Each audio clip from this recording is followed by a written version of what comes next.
I continue to believe that Joe Biden is the greatest threat to America, but I never thought that I would see a group of Republicans conspire with him to take this nation down. What happened late Friday night is an absolute disgrace. 13 Republicans opted to side with Team Biden and Nancy Pelosi to pass a $1 trillion so-called infrastructure bill, a bill that only spends about 20% on real infrastructure. What is in the other 80%? Well, billions to make buildings, quote, sustainable, $20 billion for racial equity and environmental justice. It kicks off the mileage tax, meaning you pay on how far you drive. 13 Republicans voted yes to all of that. But folks, it gets even worse. The passage of this bill actually tees up the Communist Manifesto reconciliation bill. See, these 13 Republicans made it easier now for Democrats to pass that one. In that bill, amnesty for illegals, millions in funding for the IRS to review every bank account with more than $10,000 in it. There's expanded Obamacare in this next bill, mandated taxpayer funding of abortion. There is $400 billion for child care, and it allocates $500 billion for more, quote, climate spending. You see, this entire spending spree is a socialist wish list, all while we face a disastrous inflation crisis. When it's hitting your grocery bill, that's not temporary. That's just your life. That's your budget. And Americans are feeling that in a lot of different ways. It's one of the reasons why it's so important to move this legislation through. Because if we can act to reduce the costs that Americans face, the cost of childcare, the cost of schooling, the cost of access to pre-K, just literally putting more money in people's pockets, that's something that can help. And, of course, it's Pete Buttigieg, the transportation secretary. He's got it all backwards, like all Democrats. But I never thought I'd see 13 Republicans get it backwards, too. You see, those Republicans gave the Democrats their infrastructure bill. Remember their names. They are on the screen right there. Read them off, every one, as I'm talking to you, please. They are political traitors, and even worse, co-conspirators to plot to communize America, okay? And the man who needs to pay the price for their destructive defection, I actually believe, is Minority Leader Kevin McCarthy. His failure to keep his ranks in line to defend America from this hostile takeover means Kevin McCarthy needs to step down. This is a guy who wants to be Speaker of the House. Give me a break. He can't even get his fellow Republicans to unite against defeating a communist wish list. Back Better Act, the bipartisan infrastructure deal, which collectively I like to think of them as the big deal, an answer to the New Deal or the Square Deal before that. They're going to create a generation of good union jobs. They're going to make historic investments in equity and in the fight against climate change. No, they're not. And how about we call it the raw deal, because that's what it is. See, climate change and equity are not infrastructure. And on top of that, the climate spending provisions will only benefit China. $15 billion to aid the production of electric vehicles, $5 billion for the purchase of electric school buses. Now, who do you think controls all the rare earth minerals to produce all of these batteries for these electric vehicles? How about you take a wild stab at it? It's China.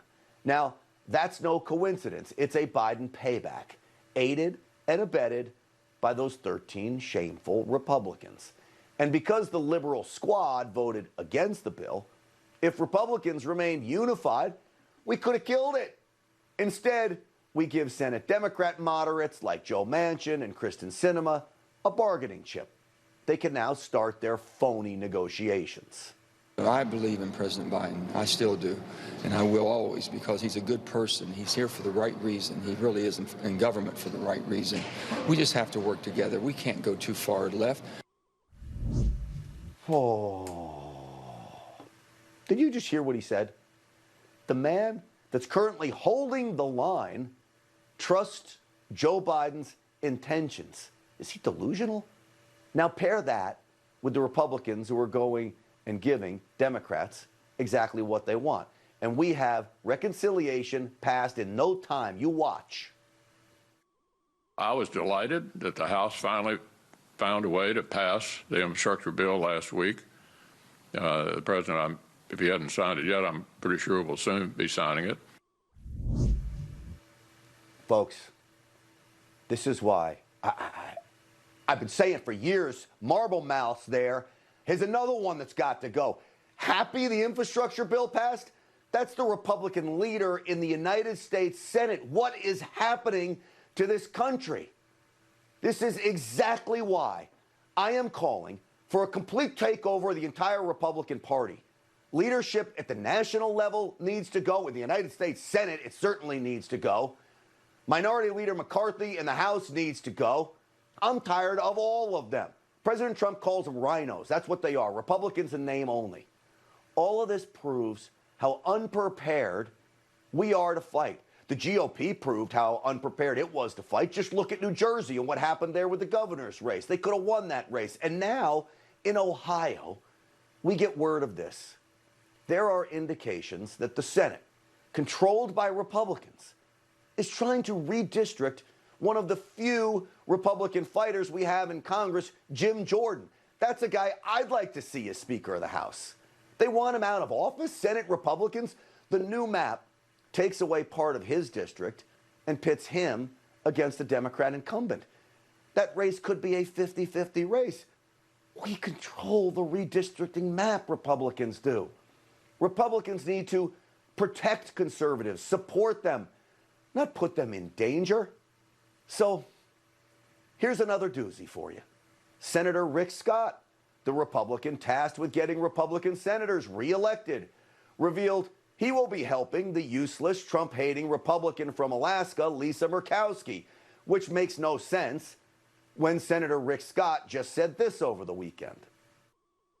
I think you'd be foolish not to want and accept Donald Trump's endorsement, but you're going to win not because somebody endorses you. That makes no sense. Clearly, President Trump is not supporting Lisa Murkowski. So why is Rick Scott? It is time elected Republican leaders start to understand that what we want, we the people, all of you, Stinchfield's army, all right, what we want is not what Rick Scott and Mitch McConnell and the rest of the spineless establishment wants. The overhaul needs to start now, folks, and it is up to all of us.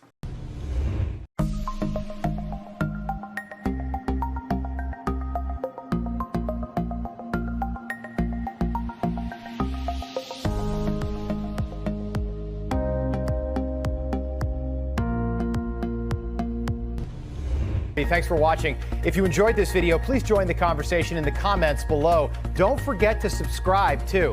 Hit the bell icon to be alerted to breaking news. And remember, there's a whole lot more on Newsmax TV, America's fastest growing cable news network.